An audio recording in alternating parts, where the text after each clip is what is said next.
Something cracked in Europe this week, and it wasn't a border or a treaty or even a policy.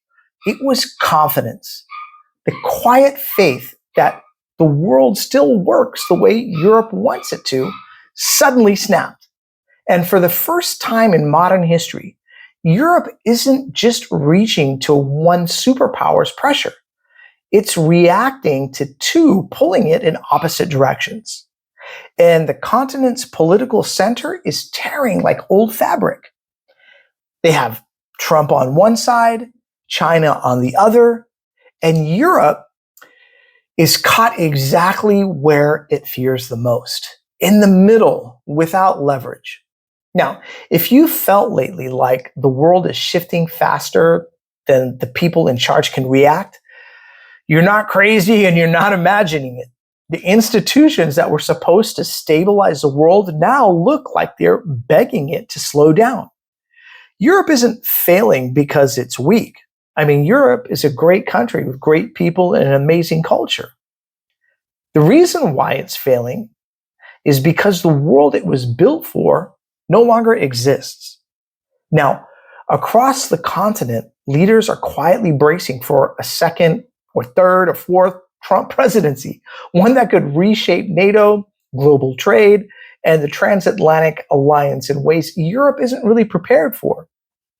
And at the same time, China is tightening its grip on supply chains, green energy components, minerals, maritime routes, and African partnerships that Europe once depended on. And in the middle sits a continent that cannot pick a direction because choosing one alienates the other. I mean, Europe is really being squeezed, and the pressure is beginning to split the EU from the inside out. Now, this matters because when Europe fractures, global investor confidence drops, markets begin to price in uncertainty, and every country from the United States to Brazil to South Africa feels the ripple effects of a region that can no longer guarantee its own predictability. Now, here's a part that nobody's saying out loud. Europe assumed it would always be the prize, right? The partner both America and China compete to win.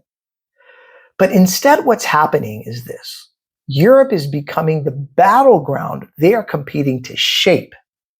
That single shift explains the panic between Europe's political calm.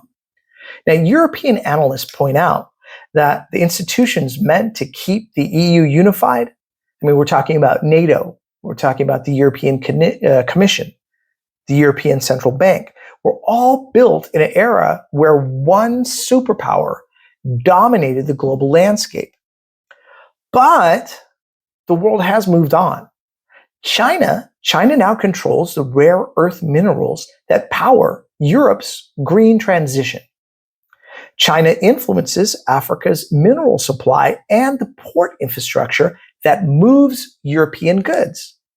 And Chinese electric vehicles, they're better than Teslas nowadays, and they're undercutting Europe's automakers.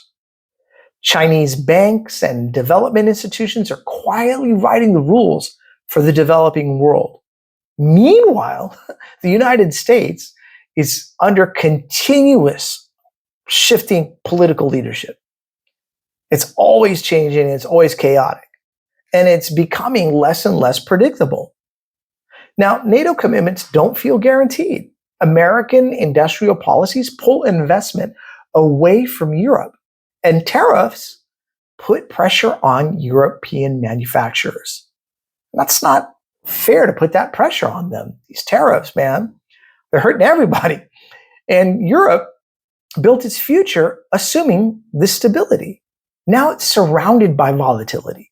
It feels as if Europe is holding a rope tied to two forces that have no interest in slowing down for its stability. And the leaders holding that rope, they look increasingly strained. And inside the EU governments they're just openly divided. I mean, if we take Germany pushes for deeper ties with China to protect its manufacturing base. France, on the other hand, They argue for strategic autonomy, a Europe that belongs to no sphere. And Italy? Well, Italy swings between Washington and Beijing, trying to find a survival strategy in a world increasingly defined by BRICS. Now, one European diplomat said privately, he says this: "We built an identity on unity. Now we can't even agree on what the threats are." Now, the deeper truth is even more uncomfortable than that, because Europe isn't being fractured by Trump or China.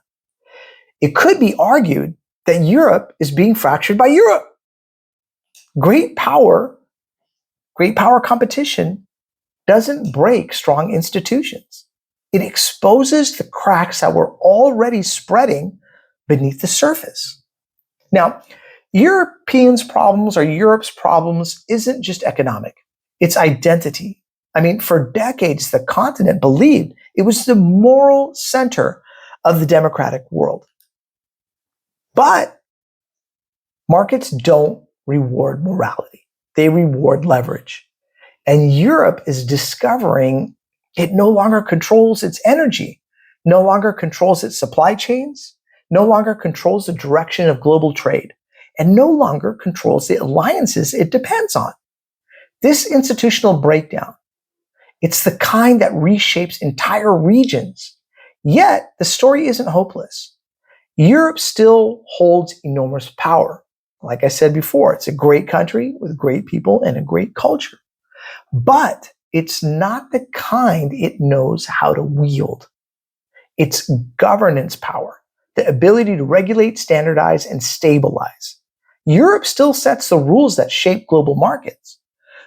But the irony is that the continent that once shaped the world with ideas now is struggling to shape itself.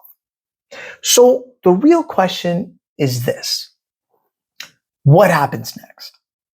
Because if Europe cannot decide who it is in a world run by superpowers, then the next step becomes even more uncertain. If the United States stops guaranteeing Europe's security and China stops guaranteeing Europe's economic stability, who guarantees Europe's future? And if Europe can't answer that question soon, the world is going to answer it for them. And that answer won't just change Europe, it will change the entire global order. All right, guys, do I have this all right? Do I have it all wrong? Please put it in the comment section below. I look forward to reading and replying to all of your guys' comments. And once again, guys, thank you so much for joining me here on The Baseline. All right, cheers, everybody.